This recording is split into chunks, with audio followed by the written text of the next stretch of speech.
Hello and welcome back to Leader Up, a podcast of Army Management Staff College. Leader Up is a professional conversation where we discuss a broad range of leadership and leader development topics with an emphasis on the Army civilian profession. I'm your host, David Howey.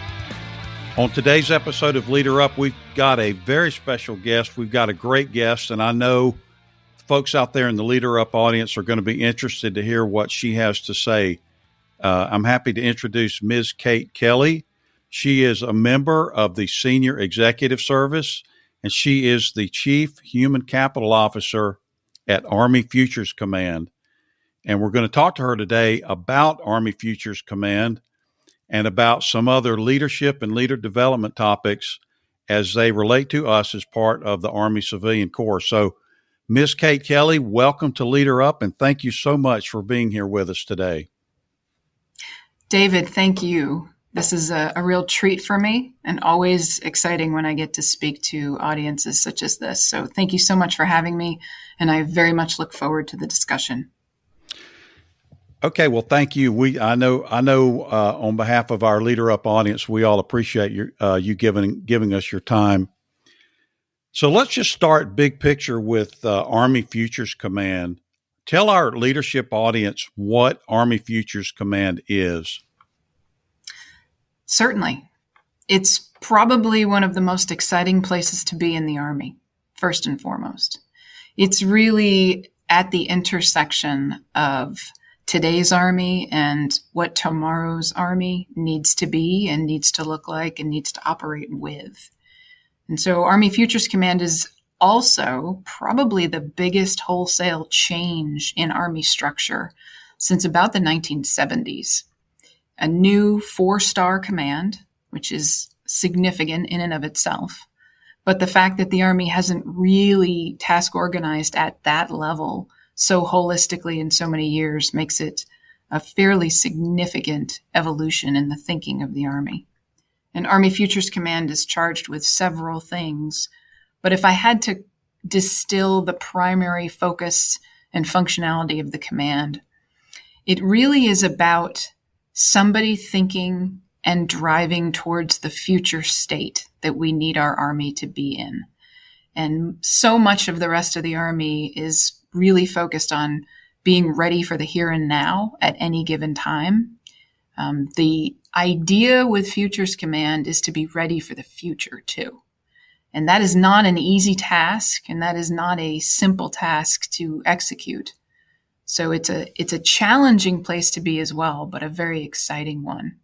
Much of what the general order says that established Army Futures Command talks about the equipment and the future force design that the Army needs in order to be effective.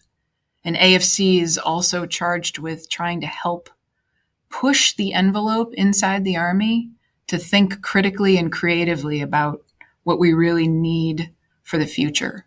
And a couple of the things that we like to say here at Futures Command is, if you think about a young 3, 4, 5-year-old today, and that individual perhaps enlisting or joining tomorrow's Army, what Futures Command is all about right now is, what does that person need to be successful 15, 20, 25 years down the road?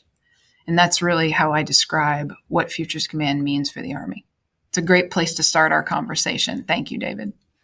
And your title, Chief Human Capital Officer, that title is significant. And can you just explain why that's the title and what the significance is of the specific wording that goes into that? Certainly. I think it speaks to a lot of the theme that you probably will hear from me today about really trying to push the envelope inside the Army in a variety of ways. And the intentionality behind the title of Chief Human Capital Officer is probably twofold.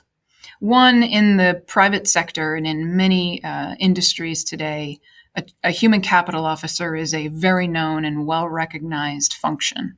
And it is really about the recognition of the importance of the talent inside of any organization and how critical that talent and being in the right place at the right time is to the overall success of the mission or the organization. And the human capital officer title being part of AFC's lexicon is somewhat new for the Army. I mean, most people would imagine that my title would have been something closer to a G1.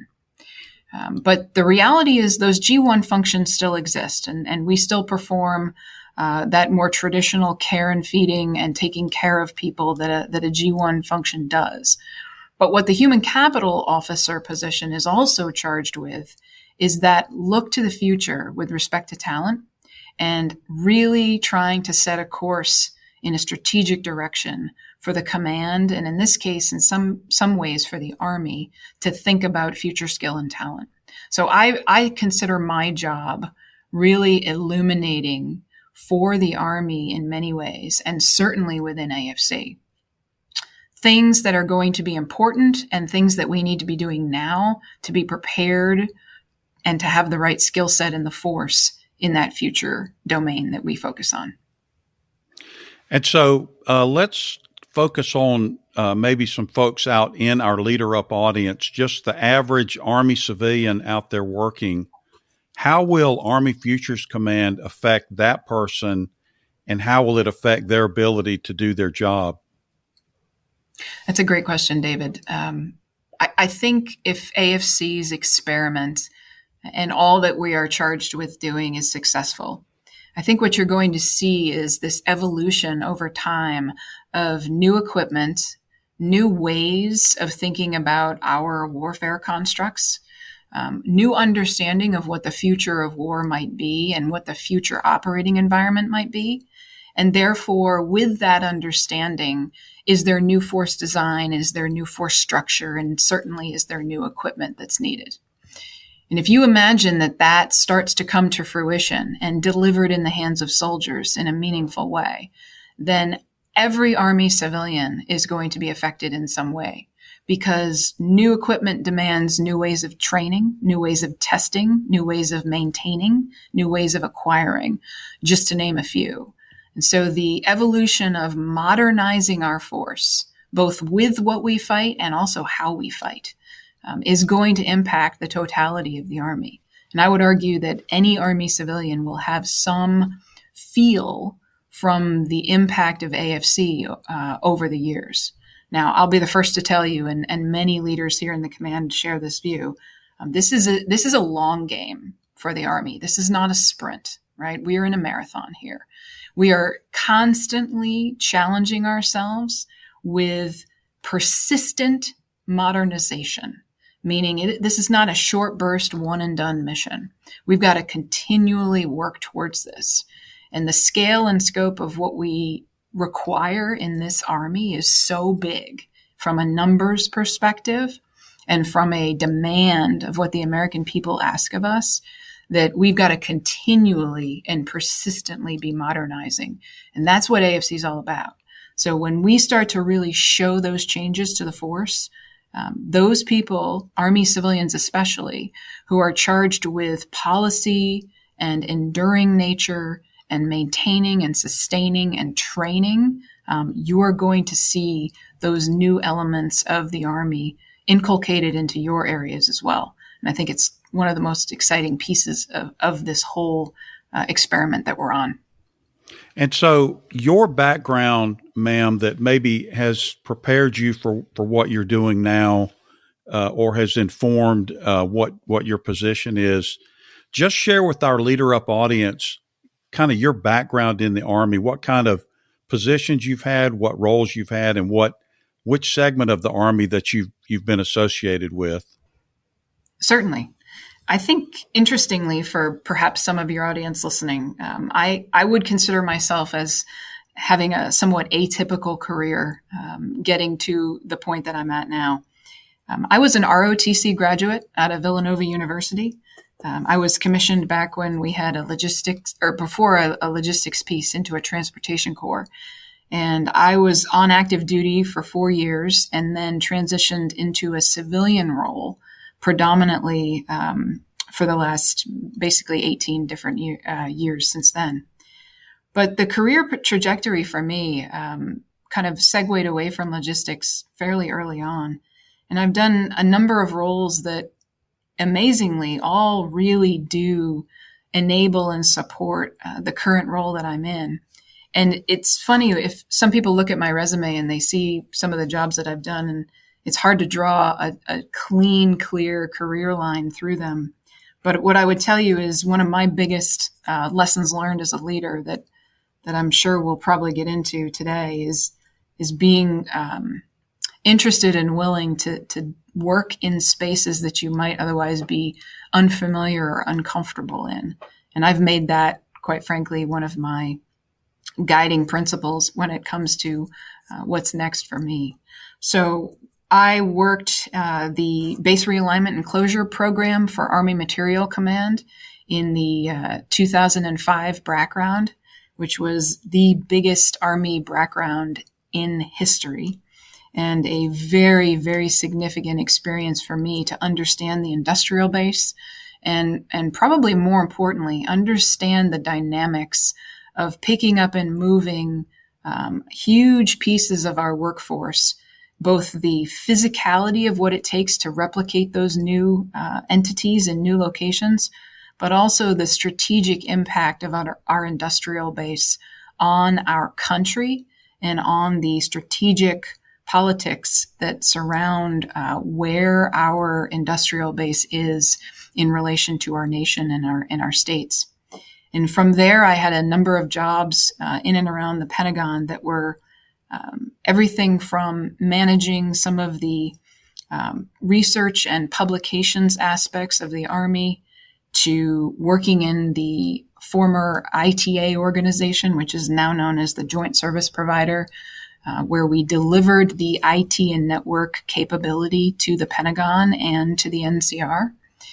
And then also working with the administrative assistant to the Secretary of the Army in the functionality that keeps the Pentagon operating and keeps entities running with respect to organizations like flight for senior leaders, logistics in the Pentagon, space management and leasing and facilities, as well as FOIA and publications. So a real strange collection of functions, but very important functions to the community and to what it takes to run this Army. And from there, I actually was asked to go over to Arlington National Cemetery during a time that they were pretty much in crisis. So I spent some very significant time with the cemetery while we built out the data sets and the IT sets that are now publicly available on their websites to really expose and regenerate for the Army a level of trust and confidence in the American people and their confidence in the Army to operate Arlington National Cemetery. And from there, I was back in the Pentagon in a variety of additional jobs, and then followed that up with the superintendent position at the cemetery. And from there, I was asked to come down to AFC to try to stand up this headquarters and then also build out the human capital officer functionality for AFC. And that's where I find myself today. So it's a very interesting path. It's not a very clear path, but so much of some of those key jobs that I just talked about, I draw upon in today's job routinely and often and in very, very significant ways. And so what is the role of the Army civilian today? You've talked about things that you've done in the past, and we've talked a little bit directly to our Leader Up audience about Army Futures Command. But how do you see the role of Army civilians today? You know, this is one of my favorite questions, actually, and one that I have perhaps a slightly different view on. A lot of people, when they get asked that question, their default setting is, well, the civilians are the continuity, and they're the ones that really understand the nuances of things, and they keep everything going, and they especially mitigate when our political appointees or our military leadership rotate in and out. And I think there is certainly an element of truth to that. But I take it a step further, and I believe that Army civilians need to be as dedicated to building and improving in their organizations as much as they are there to help provide some degree of stability and continuity. And I think some people have heard me talk about this and perhaps wonder if those two views are in conflict with each other.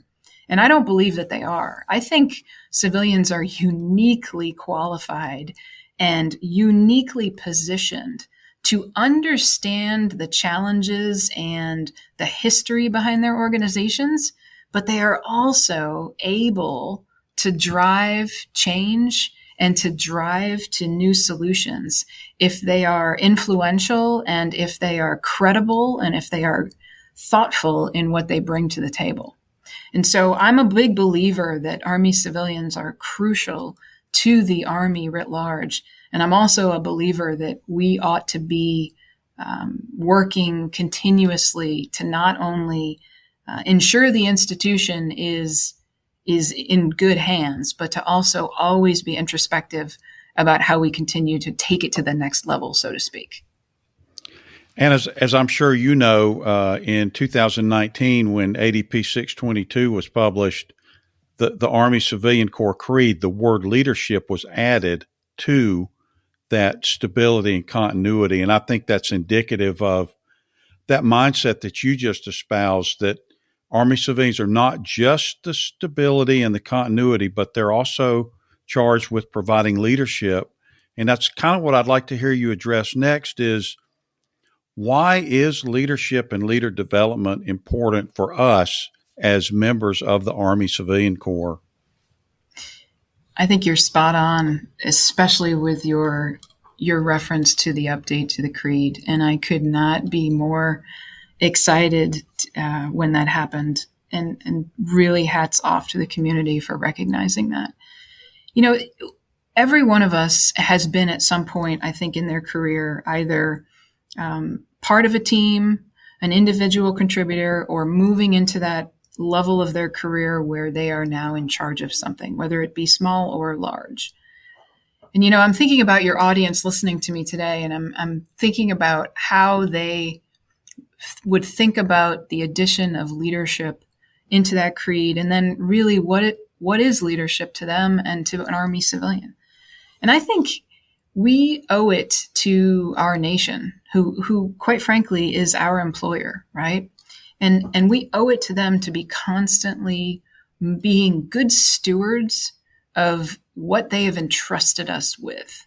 And that means they are paying us to perform, and they are entrusting us with a huge portion of our financial tax base in order to create a capability that our nation believes wholeheartedly in. And I think that really demands from us a real level of competence and a real level of credibility that if you are not a good leader, you are going to have a hard time showing and delivering on, because you have to be a good steward of what you've been trusted to manage. And good leaders are authentic and are real to the people around them. And they have to be able to show, especially as an Army civilian, what it means to persevere when things are tough, to get through difficult situations, and to continue to work to improve, because that's really what we all need to do when we come to work every day, whether you're a civilian or not. And leadership at any level, whether it's formal or informal, is what most people would probably, I think, agree with me, is really what helps drive organizations to perform. And good leadership is what drives organizations to perform well, right? And there is a distinction there. There is a distinction of performance, sort of the basics. I'm getting it done. It's a maybe a bare minimum or better, but it's just happening.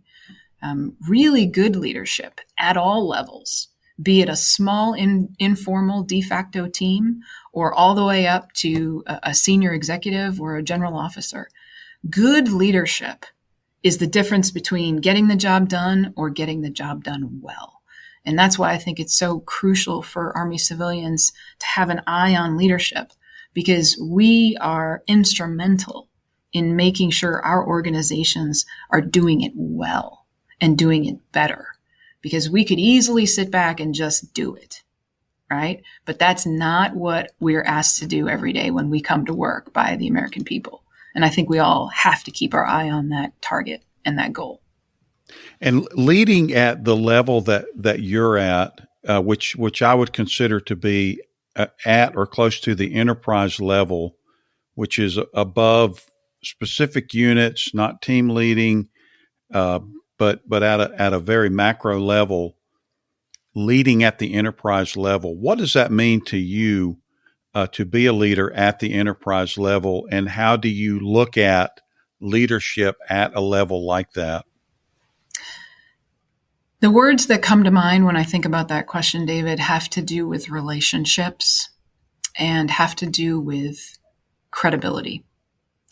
My personal feeling is that when you get to very senior levels, whether you label it enterprise or not, but that description that you just gave of that more senior level of influence and leading, you've got to have relationships with external partners, because typically the issues that you are working and the problems that you're trying to solve and the drive that you should be pushing towards at that level is usually never solved unilaterally within your organization alone, right? Because you are working at a level that is so much higher that the problems are cross-cutting and they involve many other stakeholders. And so building relationships across those boundaries and having a level of credibility with those partners becomes one of the biggest differentiators, in my opinion, towards leader success. Because you can be the smartest person in the room, right? But if people don't respect and want to work with you, they're going to find 8 different ways to not do what you need them to do. And that's a little bit of human nature and a lot of reality when I make that statement. So my personal feeling is building true partnerships and being able to influence strategic stakeholders in ways that are influential and effective really comes down to your own credibility and your own ability to follow through. And this is one of my favorite questions that I'm going to ask you about today, and that is about the symbol of the Senior Executive Service. What does that mean to you, that symbol?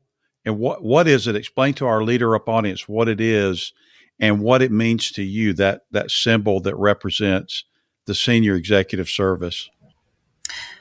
Well, I'll give you, excuse me, what the kind of official word is on that. And it's a keystone, right? And it sits at the intersection of 2 arches. And if you are familiar with that visual, you'll know that if that keystone isn't there, those 2 arches cannot sustain each other from just being on their own, and the whole thing collapses. And so the concept behind that symbol and the significance behind that symbol is that there is a keystone function that a senior executive is performing across the federal government, by the way. This is, of course, not unique to the DoD or Army. But you are really bringing a level of competence and a level of understanding that is really instrumental in making sure that the rest of the players on the team, in this case, the arch itself, can sustain itself and can remain upright and intact. And that's kind of the symbology behind the keystone itself.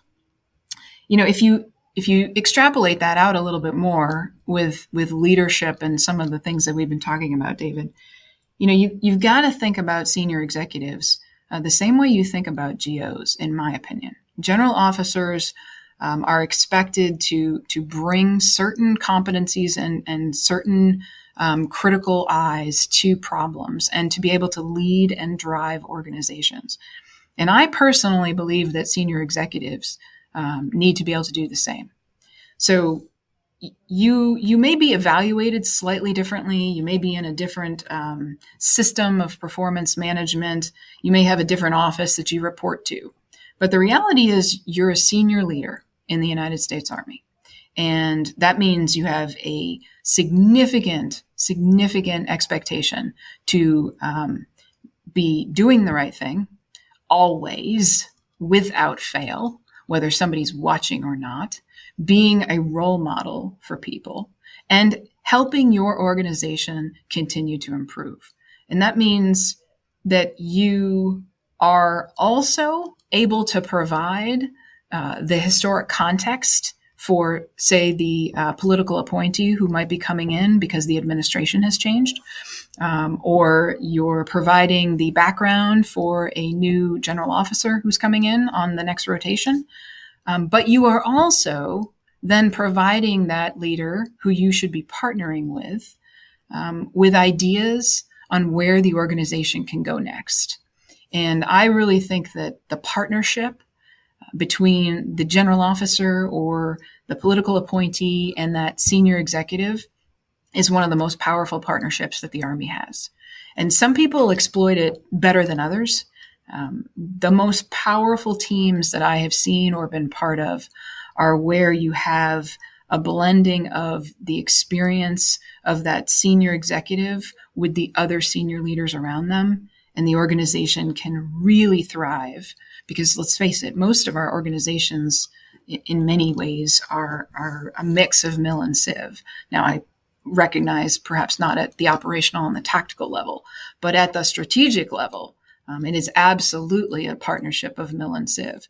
And so having that senior executive being at the table with the general officer or with the appointee and having the interaction amongst each other for both information and also for strategic guidance and strategic setting of goals, that's really where I think it's the most powerful potential for leadership across the Army. So it's a great question, David. Thanks.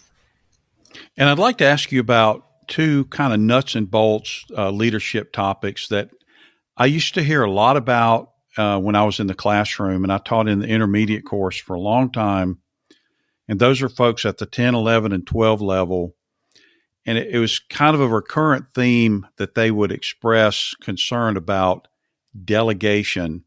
And so I would just like to hear your thoughts about delegation, why it's important. Do you practice it? Do you intentionally practice it? And just to get your thoughts about that topic of delegation. Yeah, this is an interesting one for me because I think we have some cultural challenges in the Army today that really create some of the tension around this word delegation. You know, on the one hand, and especially if you do any sort of research and reading, you intuitively know that delegating is not just about, pushing work to someone else. In fact, it really isn't about that at all. Delegating is really a form of empowerment. Delegating is a form of telling someone that I trust you and your judgment enough to execute this task. And I think we sometimes forget that that's really the intent behind delegation. I think it gets a little bit of a bad rap sometimes that you're either micromanaging because you're not delegating, or you're delegating, but it's really a way for you to push off responsibility that should otherwise be on your shoulders. I like to think about delegation as an empowerment function. And that is a really important mental shift, I believe, because if you think about it in that sense, as the senior leader, you have to then make a decision on, is this person ready? Do they have the skills to handle it? And is this an appropriate thing for me to be asking them to do? And that really challenges you as the leader to make those judgments first, have the time to make those judgments, and then be able to communicate to the person or the team effectively that this is what I'm charging you with, and this is what I trust you to be able to do. And I think the tyranny of the pace in which we operate in the Army can sometimes get in the way of that. And I think that's a lot of why, you probably have heard a lot of frustration from especially mid-tier careerists about, I'm being delegated something that I don't think I should, or I'm not being delegated and I wish I was. But the other thing that I think we struggle with in the Army is we have a tendency to take the Atlas approach, where the senior leader at the top is ultimately responsible for everything under the sun, right? That the commander, it has commander's business, and it's all on the shoulders of the commander. And I think we do the same thing on the civilian side when we say the supervisor has every responsibility on their shoulders as the supervisor. And I think while there are reasons that has happened, and some of them are very good intentional reasons, I also think that we are unrealistic about how much that really places in terms of a burden and a workload burden on leaders.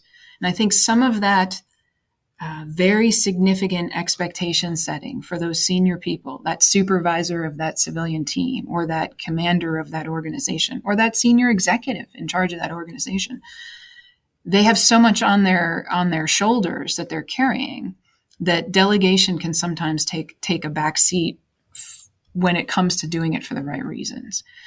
I'd be the first to tell you that it's one of my weaknesses. Right? It's one of my personal weaknesses. I have a tendency, just my personality, that if I can knock it out myself, I'm going to just knock it out myself. And that's one of those things that leaders have to be cognizant of when they have blind spots, and you have to intentionally work to not do that. I know that about myself because I was fortunate that I had some mentors throughout my career who pointed this out to me. And I'll be the first to tell you that you don't just solve certain problems. You have to practice good leadership skills. Delegating to the right people, the right projects for the right reasons is a skill that has to be honed, and it has to be worked routinely. And I think that's the important piece to remember when you're in that mid-tier or at the senior level. Making a good informed choice of when and how to delegate so that it is a form of empowerment and not any other view. That's really, I think, what we all need to try to strive for. And that's really good self-awareness. And I really do appreciate you sharing that with our audience, because there's folks out there that have things that they need to develop. And it's always good to hear some of our senior leaders share things like that. And it's one thing that I've learned is that if I've got an area that I want to work on, it's always going to be a little bit of a challenge. I'm going to always have to kind of push myself to take that step, regardless of the context. And I'd also like to ask you about a similar topic that I hear a lot about in the classroom, and that's feedback. The role of feedback. Is it valuable? Is it helpful? Is it useful? And is it useful in an organization, in a large organization such as Army Futures Command? David, I think feedback is extraordinarily helpful. I think the challenge with feedback is it's a two-way street, and if both people involved don't understand their role, then feedback can very quickly go sideways, to use a kind of a cliched phrase. What do I mean by that? It is not inherently in our culture, especially in the Army, to admit weakness or unknowing or I think I screwed something up, right? We build a culture of take the hill and confidence and learn your trade craft and do it better than the person before you. And there's extraordinarily good reasons for why we do that. And I'm a product of that culture. But I'm also a realist about what that does in organizational design and organizational behavior.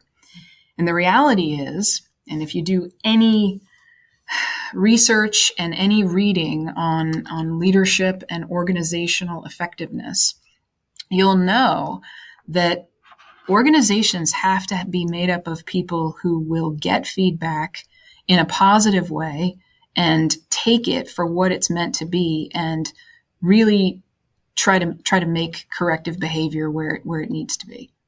And in addition, somebody's got to have the skills to effectively give feedback. And that's where I think many of us struggle, because there's not a lot of training and not a lot of emphasis out there on how to give constructive feedback, whether it's to a subordinate or a peer, or this very elusive concept of managing up, where you're giving feedback to somebody who is above you in the leadership chain.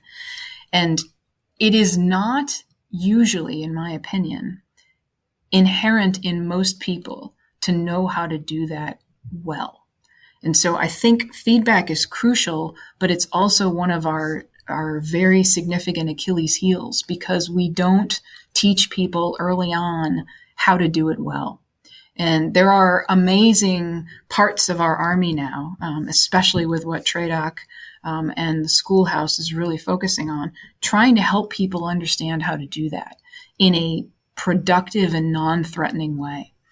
And then trying to help people who are in leadership positions or aspiring to be in leadership positions, to help them understand that getting feedback is a good thing and should be embraced. And if you get some degree of negative feedback, you should say, thank you. And you should say, how do I feel about this? And what can I do to change that view of that person? Or if it's legitimate, of course.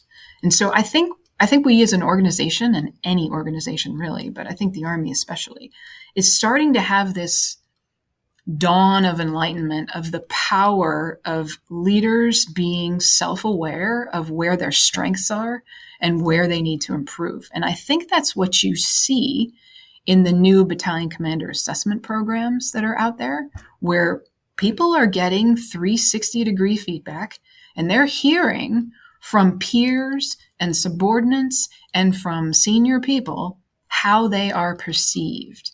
And the reality is, when you're a leader, is the perception is really what it's about.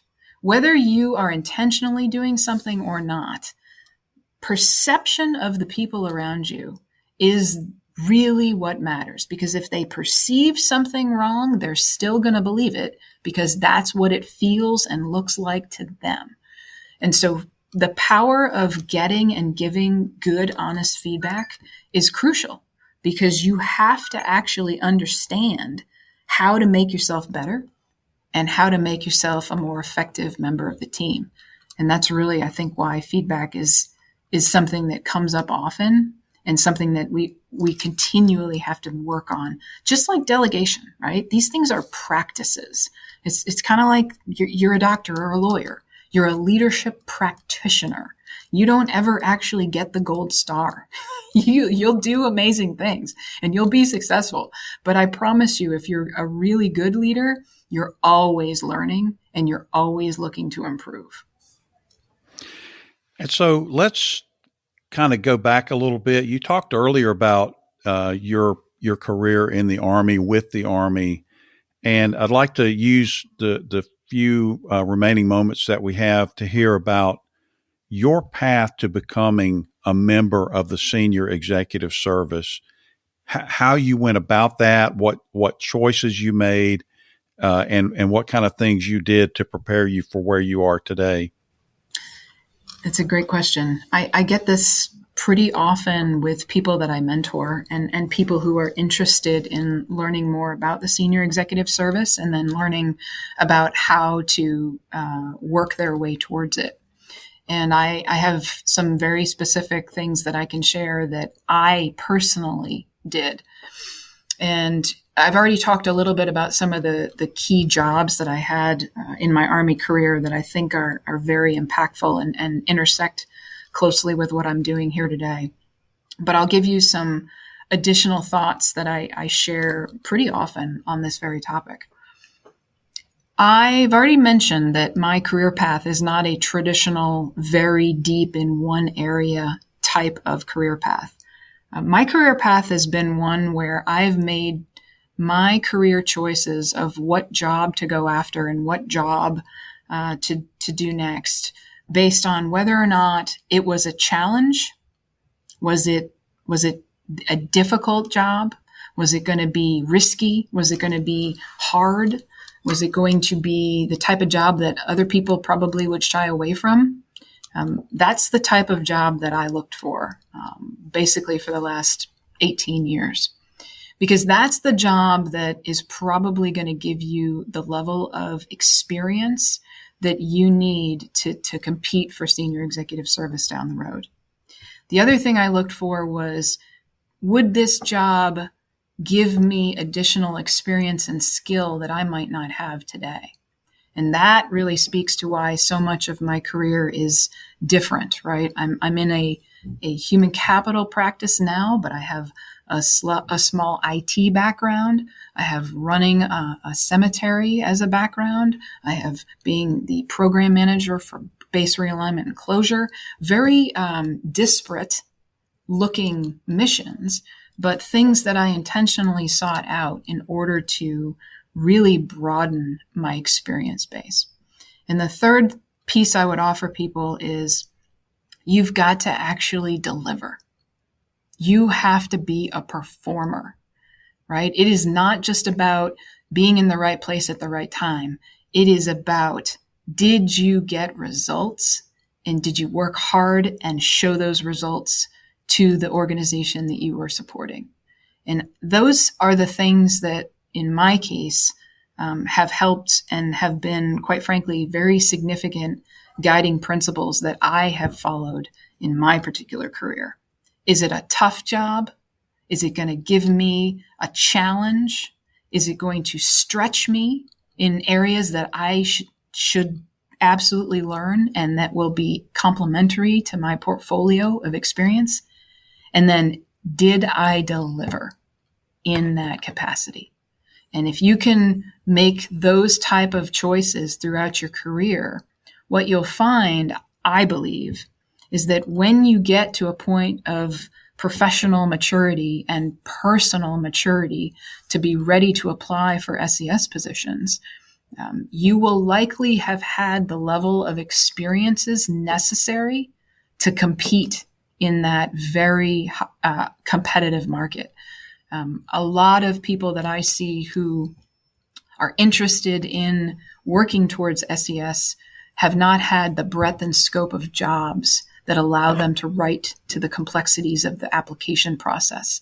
And so you've really got to make very intentional job choices. And there are job choices that have an element of professional risk in them, right? Because if you're taking the easy job, you're taking the one that's not going to have really impactful results and probably not going to have the level of responsibility that you need to be able to compete. So you have to know that if this is what you want to go after, there's an element of professional risk that you're taking, but you're doing it intentionally and knowingly, and you're delivering results. That's probably the three main elements that I would offer to your listeners if they're interested in going this route. And thank you for that, ma'am. I appreciate that, and I know our Leader Up audience also appreciates it. And I have three more questions for you, and then we'll be complete. And these are our Leader Up top threes. And the first one is your top three leadership books that you would recommend to current or aspiring leaders. Boy, it's hard to pick three. There are two books that I will share right off the bat that I always offer when asked this question, because they really just resonated with me. And again, these are just two, so it's just take it for what it is. I read Marshall Goldsmith's book, What Got You Here Won't Get You There, about 15 years ago. And I reread it again last year, and it's just as good.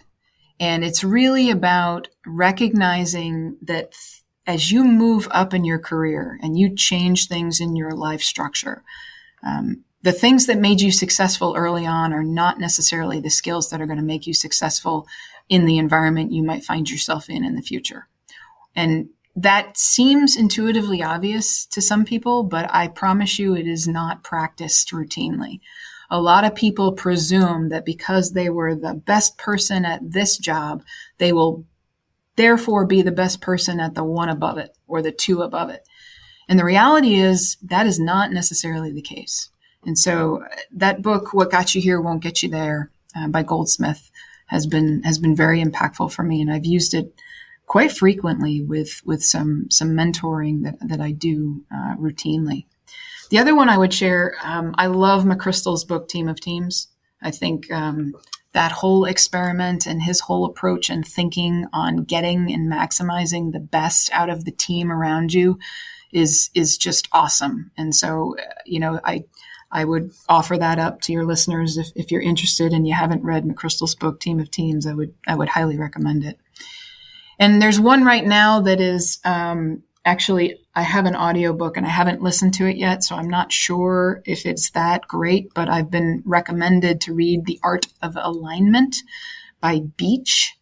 And that is really about how do you institutionally task organize and align your organizations for effectiveness, whether it be leveraging a completely different type of people or process within your organization, or just thinking differently about getting things done, or being a more inclusive and diverse type of leader. I've been told that Art of Alignment is good. So that one I haven't read yet, but I'm interested, and it's in my list of things to read. So David, I hope that helps. And that one sounds like exactly what Army Futures Command, or at least part of it, of what Army Futures Command is focused on, that kind of alignment of resources and procedures and techniques. You know what? It's a great point. It really is. We are all about helping the Army align itself in order to do something as complex and challenging as modernizing the force. And it is all about how do you get strategic alignment in a quote, bureaucracy, end quote, that we are, but also in an organization with as strong a culture and a history as the Army has. So, yes, I couldn't agree with you more, David. And the next top three is top three skills or competencies for leaders. Oh, boy. This one, there's probably a top 10 list, really. But I'll just hit on a couple that I think especially today, are really important for leaders.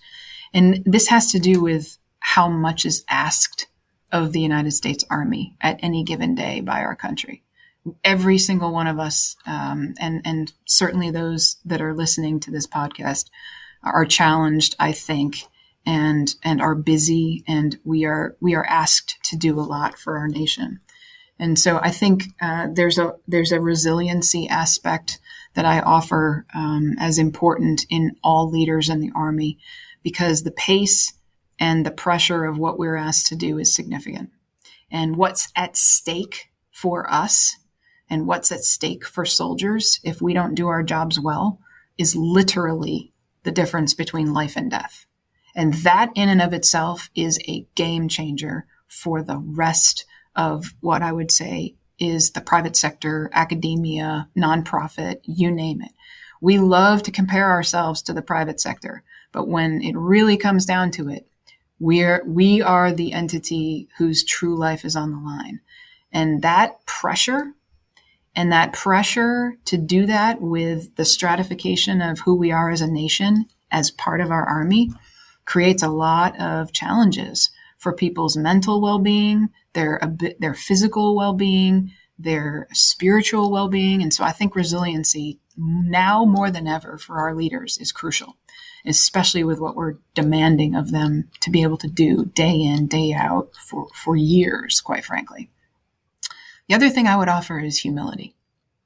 It speaks to what we were chatting about earlier about knowing where your blind spots are and being able to take feedback and give feedback. If you don't have a humility ability in your lexicon, and that's not just in talk, but in walk as well, I promise you the people around you see through it. They do, right? And that's the third piece of this for me is authenticity. You can learn extraordinary amounts of information from your teams and from your peers and from those people around you. And you can grow technically and progress strategically. But if you are not authentic and you are not a trusted partner, either with your team or inside your organization or with those stakeholders that you have to influence going forward, you are not going to be successful because people won't trust you and they won't go the extra mile to help bring the ball down the field for those people who like the football analogies. And so I just think knowing where your strengths are and being willing to work on them, if you have weaknesses, having the humility to be that type of person, always knowing that there's an element of mental resilience that is crucial for leaders, and then showing your true self, being that authentic person to the team. I would offer you as three. Don't know if they're the top three, but they are three that right now, with what I see inside our force, I think are very critical to people's success. And then the final top three that we have is top three leadership lessons learned. Surround yourself with good people and make yourself part of that equation. Don't be afraid to take the hard jobs and the risky jobs. And remember that it is all about the team, especially as a leader. If you are up there using the word I, you are probably wrong. It is we. It is us. It is the team. There is almost nothing that a true leader in the Army can do 100% independently by themselves that is of strategic importance. The big stuff that matters gets done by teams and groups and organizations that are working in a common direction for a common goal. And so don't ever lose sight of those three elements. And Ms. Kelley, I just want to thank you for your time today. You've been very gracious with your time. And I know on behalf of our Leader Up audience, we appreciate hearing from you and your candor and displaying that transparency that you just talked about. So is there anything that you'd like to say to our audience that I haven't asked you about that you'd like to share at this point? I'm just very happy to have had the opportunity to record this with you. And I'm really excited for the audience of people who may choose to listen to it. And for those of you who are listening to it, I want to applaud you for taking some time to listen to other views, because that's essentially what you're doing here today, listening to me, getting another perspective, which really speaks to your willingness to be a lifelong learner and be open to other ideas and be interested in other perspectives. And if you are listening to this at some point in your career where you're considering moving into a leadership role, or maybe you're already in a leadership role and you're thinking and conceptualizing about how well you're doing or how to do better, I applaud you for reaching out and spending the time through these programs, working on techniques and tools to help you bring it to the next level. And the complexity of what we do in the Army is such that we will never be without work. And we will always have more to get done than what we actually have hours in the day. So being effective at what you do and being effective as a leader is even more important when you're in an organization that is asked to do as much as we are in the United States Army. And so thinking about some of those touch points that we talked about today, being true and real to people as a leader, being resilient and know where your and your team's breaking points are so that you're not pushing people too far, right? Knowing what that balance needs to be in order for people to come back and bring their A game the next day as well as the day after it. You have to be the type of person who is cognizant of those around you and yourself in order to maintain the momentum that we've got to maintain. And the last thing I would offer to your leaders, and this is perhaps a little bit of Army Futures Command speak, but it's really the reality of why we exist. Just remember that what we're doing in AFC is to help tomorrow's Army never have to actually do what we ask it to do, which is to potentially go into conflict, right? The whole idea and premise is that we are so trained and equipped and ready that the deterrence level is such that we never find ourselves in combat again. Now, the reality is we've not been successful and that does in fact happen. And so what are we doing as leaders today to ensure that those 1 and 2 and 3-year-old kids right now have everything they need to be as ready as possible and prepared as possible for that future fight? And every one of you listening to this, believe it or not, has a level of play in that game, right? This is not solely an AFC thing.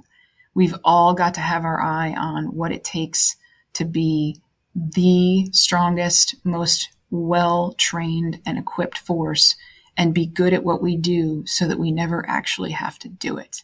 And it's a really interesting place to be because the success criteria for the Army is kind of don't ever have to do your job, which is always fun to talk about. But that's really what it's about. And it's about making sure that we do what the American people need us to do and we do it to the best of our ability. And so for those of you who are taking time listening to this podcast with an eye towards improvement and with an eye towards helping your teams be the best that they can be, I thank you for that. And I thank you for what you do for the Army each and every day. It's been a pleasure to spend a few minutes, David, with you and with your audience. Thank you. And Ms. Kate Kelley, thank you also for your time today. We certainly do appreciate it. And Leader Up audience out there, thank you for listening. And please join us again next time for another edition of Leader Up. As always, if you have any questions or feedback or would like to learn more about our podcast, please check the description for our email and for our website. Thanks for listening.